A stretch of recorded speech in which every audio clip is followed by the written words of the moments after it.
Assalamualaikum warahmatullahi wabarakatuh. Apa kabar anak-anakku sekalian? Hari ini kita berjumpa kembali di kelas untuk memulai materi pelajaran fikih dan melanjutkan pokok bahasan atau lanjutan dari minggu lalu. Materi minggu lalu yang kita pelajari yaitu taharah, dan pada hari ini kita akan lanjut dengan materi sholat. Materi salat yang Ibu ambil di sini yaitu salat Jumat.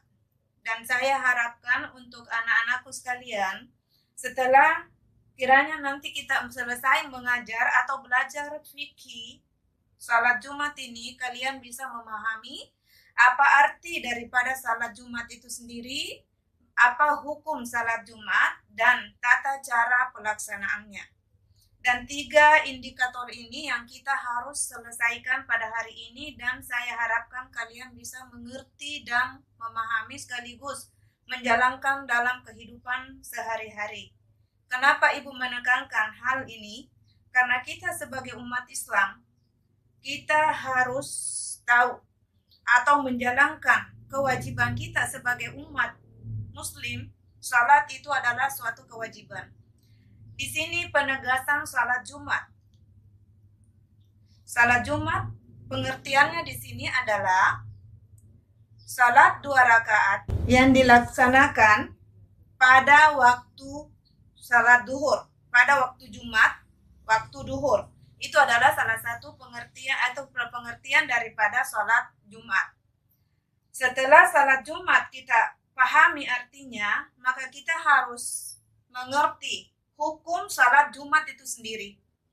Karena untuk apa kita menjalankan suatu salat kalau kita tidak memahami kaidah atau hukum daripada salat itu sendiri.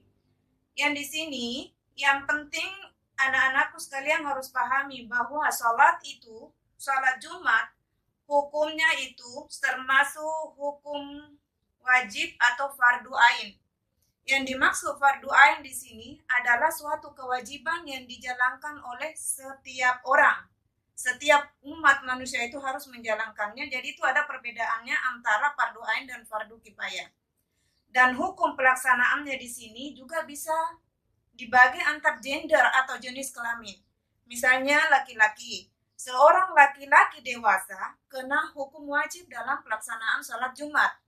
Tetapi kalau seorang perempuan atau wanita itu kena hukum sunnah. Yang dimaksud sunnah bagi seorang perempuan di sini, Ibu kasih contoh atau pandangan, misalnya pada hari Jumat seorang perempuan ke masjid untuk menjalankan salat Jumat, maka itu digolongkan sebagai sunnah. Setelah keluar dari masjid atau pulang ke rumah, itu bisa menjalankan salat duhur 4 rakaat, karena itu baru menjalankan salat sunnah tadi di masjid. Beda dengan laki-laki. Kalau seorang laki-laki 2 rakaat itu adalah sebagai pengganti salat duhur, karena memang itu adalah diwajibkan bagi seorang laki-laki muslim dewasa. Salat Jumat kita harus memenuhi beberapa syarat, yaitu pertama, syarat wajib dan syarat sahnya daripada salat Jumat itu sendiri. Yang tergolong syarat wajibnya di sini, 1, harus seorang Islam, dia Islam. Kedua, sudah balik. Ketiga, laki-laki. Keempat, berakal sehat. Yang kelima, merdeka. Dan keenam, menetap atau berdomisili di suatu tempat. Jadi ini termasuk syarat wajib yang kita harus jalankan atau penuhi sebelum menjalankan salat Jumat. Kenapa Ibu mengambil pertama Islam? Karena seorang muslim diwajibkan untuk menjalankan salat Jumat. Tapi bagi saudara kita yang non-muslim itu tidak kena hukum wajib. Itu yang kedua, balik. Yang dimaksud balik di sini adalah seorang laki-laki yang sudah dewasa yang kena hukum wajib menjalankan salat Jumat. Kalau anak yang masih di bawah umur atau belum balik, itu masih dikena hukum sunnah, walaupun perempuan, laki-laki maupun perempuan. Yang ketiga, berakal sehat. Yang dimaksud berakal sehat di sini yaitu pikirannya normal atau stabil. Jadi orang gila tidak dikena hukum wajib dalam pelaksanaan salat Jumat maupun salat lainnya. Karena itu tidak sempurna pikirannya dan tidak kena hukum apa bagi mereka yang gila misalnya. Yang berikut lagi yaitu merdeka. Yang masuk di sini merdeka itu bukan budak belia.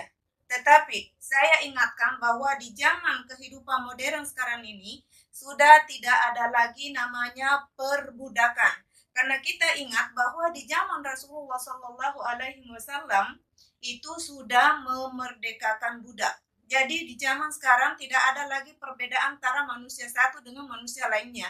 Kenapa? Karena kita sebagai umat manusia itu di hadapan Allah hanya membedakan adalah keimanan.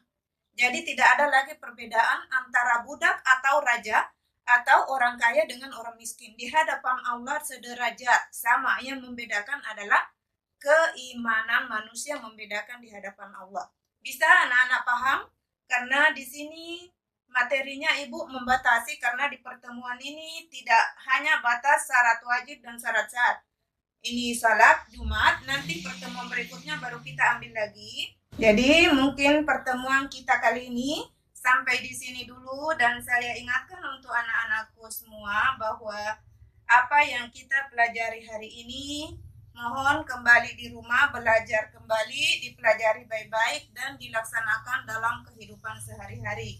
Karena apa yang kita dapatkan harus dipelajari dan diterapkan dalam kehidupan sebagai kita umat Islam. Barangkali hanya itu yang Ibu bisa sampaikan. Assalamualaikum warahmatullahi wabarakatuh.